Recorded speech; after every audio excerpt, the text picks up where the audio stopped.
Fyysisen toimintakyvyn rajoitteilla viitataan synnynnäiseen tai myöhemmin syntyneeseen pysyvään tai tilapäiseen vammaan. Lihasvoima, notkeus, kunto, vapina, yleinen liikkuminen sekä aistien toiminta ovat kaikki asioita, mihin vamma voi vaikuttaa. Lähes jokainen ihminen kokee jonkin tasoista toimintakyvyn puutetta elämänsä aikana. Oli se sitten hetkellinen tapaturman aiheuttama vamma, kuten murtunut jalka, tai pitkäaikainen, kuten astma. Toimintakyvyn rajoitteet vaikuttavat ihmisen työ- ja koulunkäyntimahdollisuuksiin, mutta kuntoutuksen ja eri työkalujen avulla toimintaa voidaan helpottaa. Esteettömyydellä mahdollistetaan kaikenlaisten ihmisten arki. Pieneltäkin tuntuva kynnys voi olla este pyörätuolille ja epäselkeät tiemerkinnät voivat vaarantaa näkövammaisen kulkua. Ympärillämme on paljon asioita, jotka jäävät huomaamatta, ellei ne vaikuta omaan arkeen.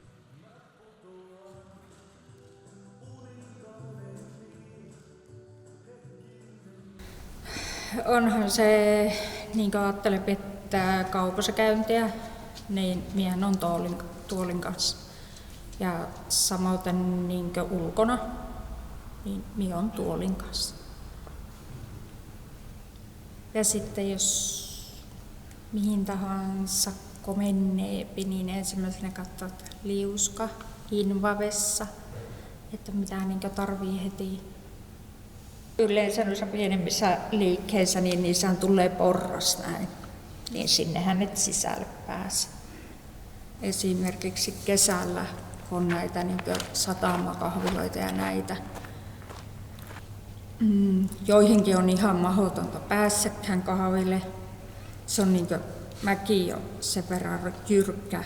Onhan niitä kynnyksiä löytyy tuonne jalkakäytävälle, mitkä menee aika hyvin. Niitä on alettu pikkuhiljaa saamaan pois, että ne on korjanneet niitä. Mutta että on vielä jokunen, että kysyä, että tarviiko apua.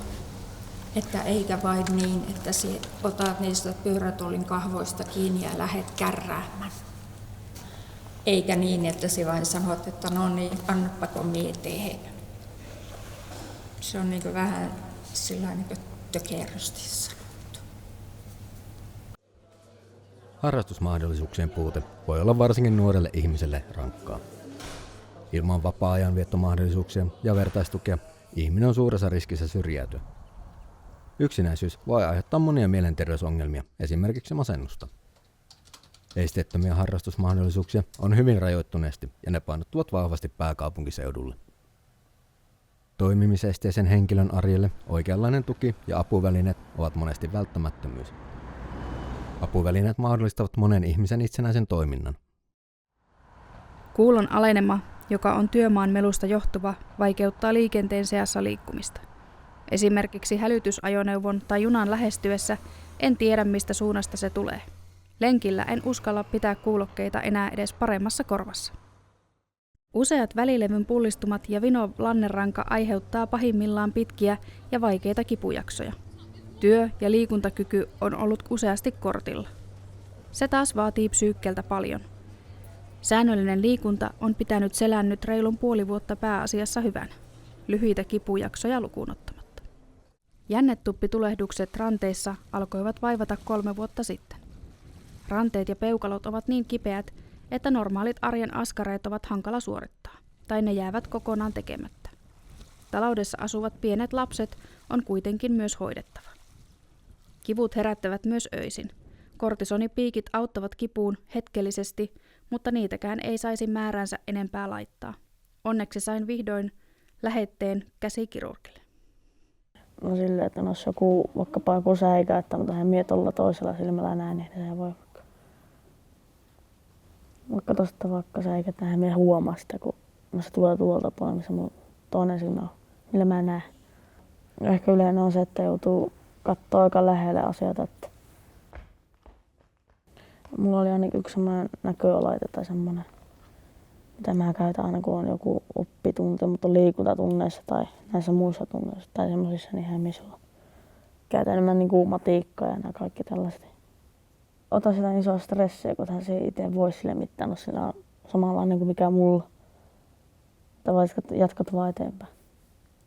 Muut asiat on niin parantunut paitsi näkö.